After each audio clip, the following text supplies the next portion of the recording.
जनसंपर्क दस्तावेजों और फॉर्मों का अनुवाद।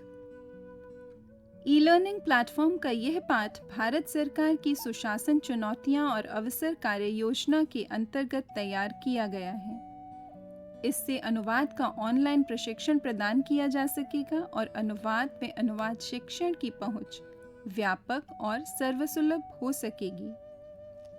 प्लेटफॉर्म का विकास राजभाषा विभाग के निर्देश पर केंद्रीय अनुवाद ब्यूरो द्वारा किया गया है।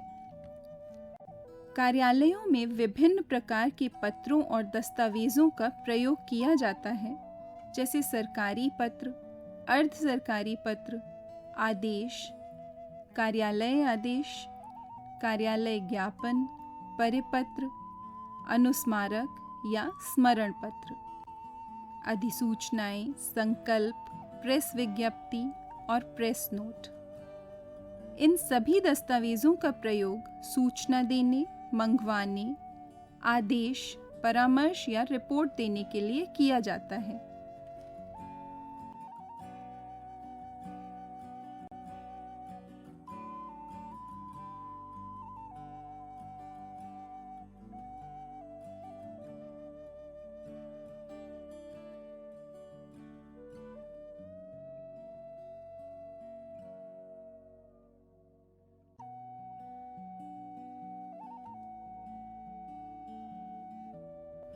कार्यालयी दस्तावेजों में कुछ का प्रयोग कार्यालय के आंतरिक संव्यवहार के लिए किया जाता है और कुछ का प्रयोग जनसंपर्क के लिए।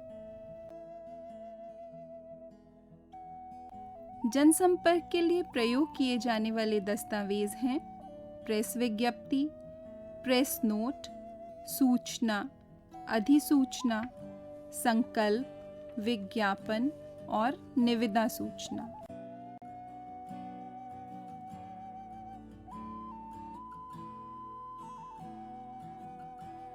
जनसंपर्क के लिए प्रयोग किए जाने वाले दस्तावेजों के अनुवाद में कुछ मुख्य बातों का ध्यान रखा जाना चाहिए।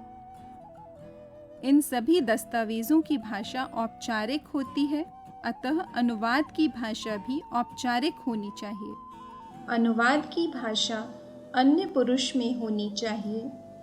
इसमें किसी प्रकार की अनेकार्थकता नहीं होनी चाहिए। अनुवाद की भाषा सहज और स्पष्ट होनी चाहिए। शाब्दिक अनुवाद के स्थान पर बोधगम्यता पर बल दिया जाना चाहिए।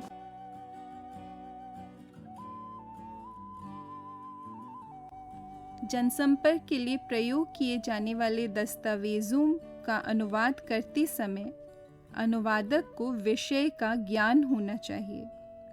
अनुवादक को विषय के अनुरूप तकनीकी शब्दावली का चयन करना चाहिए।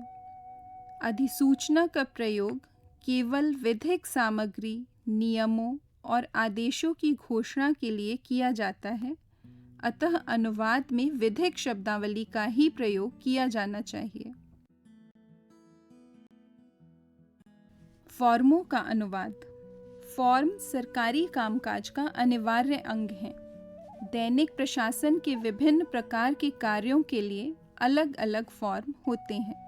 निम्नतम स्तर से लेकर उच्चतम स्तर तक के कर्मचारी और अधिकारी तथा जनसाधारण द्वारा फॉर्मों का उपयोग किया जाता है।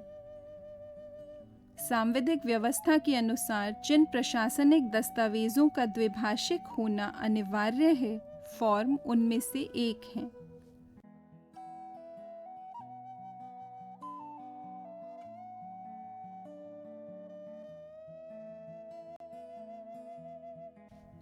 फॉर्म के अनुवाद में ध्यान रखी जाने वाली मुख्य बातें। फॉर्मों के अनुवाद की भाषा सरल और सहज होनी चाहिए। फॉर्मों का अनुवाद करते समय संक्षिप्तता के साथ साथ स्पष्टता बनी रहनी चाहिए। शाब्दिक अनुवाद के स्थान पर बोधगम्यता पर बल दिया जाना चाहिए। इसमें शब्द की अभिधा शक्ति का प्रयोग किया जाना चाहिए। तकनीकी शब्दावली का चयन फॉर्म के विषय के अनुरूप किया जाना चाहिए। यदि फॉर्म किसी रसायन से संबंधित कार्यालय का है, तो फॉर्म हेतु विज्ञान शब्दावली का प्रयोग किया जाना चाहिए और यदि बैंक का कोई फॉर्म है तो रिजर्व बैंक द्वारा तैयार की गई बैंकिंग शब्दावली का ही प्रयोग करना चाहिए।